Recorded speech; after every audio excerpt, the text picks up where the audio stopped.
maybe in one of your relatively uninformed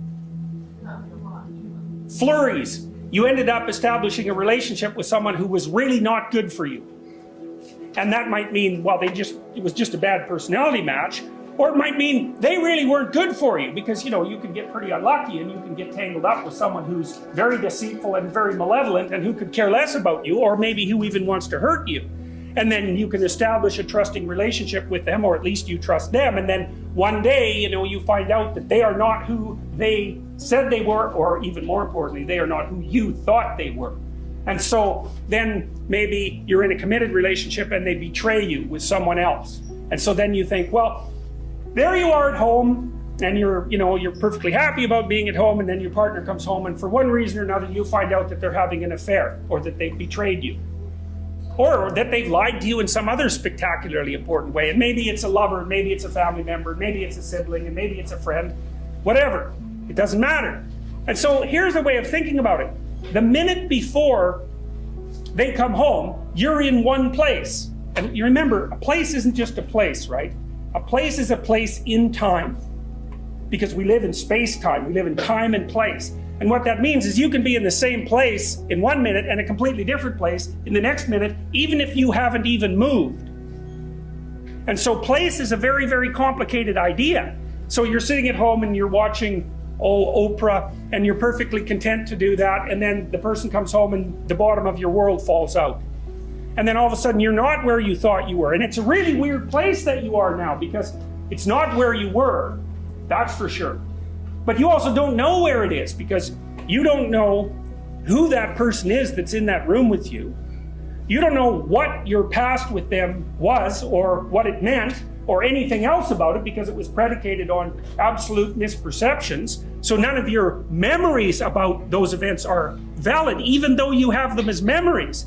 And then you have a worse problem, which is if you're betrayed badly enough, not only are you not going to understand your immediate past with that person, oh, and by the way, your future's also gone, so that's a big problem, as is your present has become radically more complex. But it's worse than that, because if you're really betrayed, you're also going to think, who am I that I could be that stupid? And then you're going to think, what is a human being that they can be that corrupt? And so not only have the fundamentals been kicked out of the substructure of your perceptions, but your notion of what it means to be you and what it means to be human might have been seriously disrupted. And you know, the thing about that is that's a non-trivial event. People call that traumatic. It's like a physical wound. In fact, it certainly, if the trauma is great enough, it can produce a psychophysiological wound, because that sort of trauma, a deep betrayal is a good example, will damage your brain. And maybe you'll recover from it and maybe you won't. And one of the ways that that's been represented forever in mythological stories is by being swallowed up by a subterranean beast. It's something that comes up from the depths and pulls you down, and then you're in it. Now, why is that? Well, that's an extraordinarily complicated question, but here's the answer as nearly as I can tell. We evolved a very complicated neuropsychological system to signal alarm. So that's anxiety, threat sensitivity, right? And that makes us freeze, for example. And when you look at how an animal uses that system, let's say a mammal, just to keep it simple, because we're all mammals, and so we can kind of understand mammals. So if a rabbit sees a wolf, for example, it's going to freeze so that the wolf can't see it. And if a rat smells a cat, even if it has never smelled a cat in its whole life, it's going to also freeze. And now you could use words instrumentally. Let's start with that. Imagine that you want something from someone, and then you might think, well, how can I phrase my argument so that I'm going to get that from this person? And then you might think, well, what sort of argument would appeal to that person, and what buttons can I push, and how can I get what I want? And then you're using words in an instrumental way. You're using them as tools to obtain what you desire from other people. Now, I think if you do that completely, you're a psychopath. I mean that because a psychopath has no room for you at all. It's about him or her. And you're there to be used as an instrumental target. Now, I'm not saying that every time someone uses language instrumentally, they're acting like a psychopath.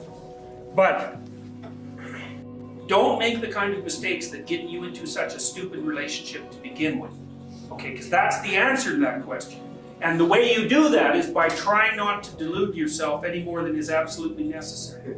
And that means when you're in the damn relationship, tell the person the truth and try to figure out what the truth is for you. And don't put up with any nonsense and stand up for yourself. And also aim towards the good.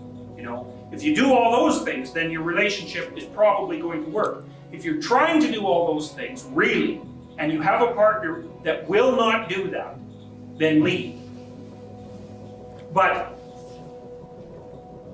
it's a rare person who won't do that if they're stepped along the way properly and they learn how to do it. Now, not everyone's like that, because you do run into some people who are basically devoted towards mayhem and trouble.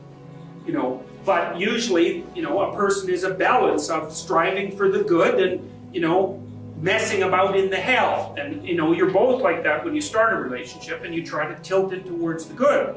And then you won't run into that problem. So, but you have to do that right from the beginning of the relationship, you know. It doesn't take that much to corrupt a relationship so that it's not really salvageable. Enough mistakes, 3 or 4 acts of infidelity, you're done. You're not going to come back from that because the fundamental element of trust has been removed. And then you can't communicate with the person because you don't know if they're telling you the truth, and then you don't know if you're dealing with reality. And if you're not dealing with reality with your partner, it's like, good luck fixing that. It's like you're working on a ghost car while the real one is sitting in the shop with the motor out, you know. It's not going to get you anywhere. So a lot of the issue is don't get in the trouble to begin with. If you are in the trouble, well, then you try to straighten yourself out and see if you can fix it. Well, if you can't, your options aren't great. And it depends on the particularities of the situation. I know I have people that I counsel, it's like, leave that person. And the rule is, they're lying to you, they aren't aiming up, and you won't be able to tolerate being with them for 10 years. So that's a bad outcome. There's nothing you can do to avoid it, so you might as well leave. It's no fun. It's no good to leave someone who's struggling in the lurch, you know, when you think, well, I'm with this person, they're not going anywhere, and they're resentful. It's like, but I'm all they've got. Well, they bloody well better want to fix that, because you're not going to be able to fix it. All that'll happen is you'll end up in the same place. Now, if they really want to fix it, more than anything, and they're willing to tell the truth about it, and willing to interact with you, then there's a ghost of a chance you might pull through it. But it's very hard to fix someone, and it's really hard to fix someone who does not want to be fixed.